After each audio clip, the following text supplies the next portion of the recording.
Hello, DCK Punk. Shout out to Joe Manchin, the best Republican with a blue tie, criticizing AOC. I actually have a Joe Manchin clip here.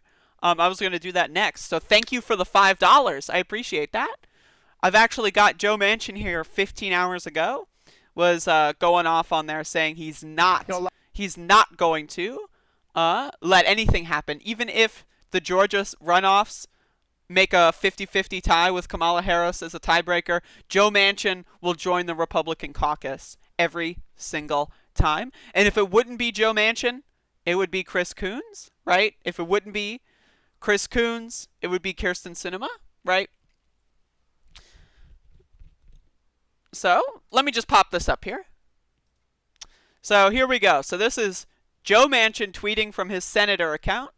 Let me be clear. I will not vote to pack the courts, and I will not vote to end the filibuster. The U.S. Senate is the most deliberative body in the world. Deliberative? What? Deliberative? What does that even mean? Deliberative? What? It was made so that we work together in a bipartisan way? What? The Senate, when the Senate was made, there weren't even parties. What? Anyway, let's watch. A lot of focus now on those Georgia runoffs and potentially, if it all adds up. Now, I just want to note real quick, this is on Fox News. Throwing that out there. Tillis wins in North Carolina, Dan Sullivan in Alaska. It looks like those two races could be the control of the U.S. Senate, with a tie then going to Vice President Harris. What do you tell people about that and concern about that, considering all we've heard about the progressive agenda? Well, there's a lot of people that are concerned. There's a lot of fear tactics are being used right now, Brett. If both of the Georgia senators were elected from the Democratic Party, then that would be 50-50 if both Dan Sullivan and Tom Tillis win. 50-50 means there's a tie. But if one senator does not vote on a Democratic side, there is no tie and there is no bill. So I commit to you tonight, and I commit to all of your viewers and everyone else that's watching, I want to lay those fears, I want to rest those fears for you right now, because when they talk about whether it be packing the courts or ending the filibuster, I will not vote to do that. I will not vote to pack the courts, I think, and I will not vote to end the filibuster. Brett, this system, the Senate, was so unique body in the world. It was made to work together in a bipartisan way. And the Senate's a unique body?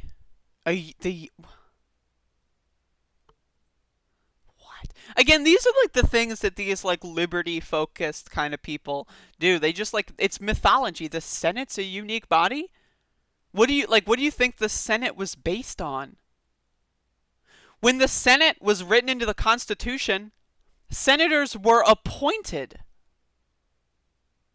Like, what? Body in the world. It was made to work together in a bipartisan way. And once you start breaking down those barriers, then you lose every reason that we are the institution that we are, the most deliberate body. So I want to lay those fears to rest, that won't happen, because I will not be the 50th Democrat voting to end that filibuster or to basically stack the court. And then all the other things you're hearing about, Brett, also is defund the police. I don't know of any of the Democrats in the caucus that are for defunding the police. We're not for that whatsoever. And when they talk about basically Medicare for all, we can't even pay for Medicare for some. Doesn't make any sense at all. We've got to fix the Affordable Care Act we have.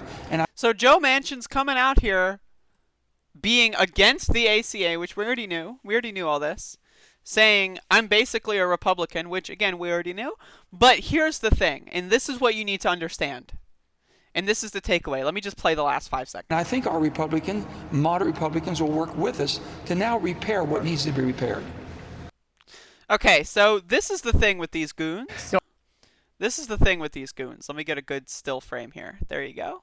There you go. There you go. Boom. Let me get... What is with John Ossoff's picture here? He looks like he's been, like, cropped out of a magazine cover. Like, it's really weird. Like, he looks like he's reacting to somebody. Like, the rest are, like, smiles looking at a camera. John Ossoff looks like someone just popped in behind the camera, like, naked or something, and he was caught, like, by surprise. What is that photo? But anyway, so the thing is, with these people, is it's all about attention.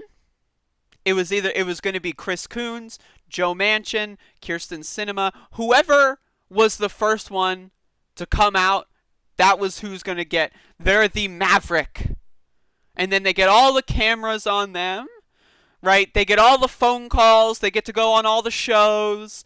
They get to write all these op-eds. They get so many people following and interacting with them. They get articles written about them. That's what it is for these people. It's all a narcissism thing.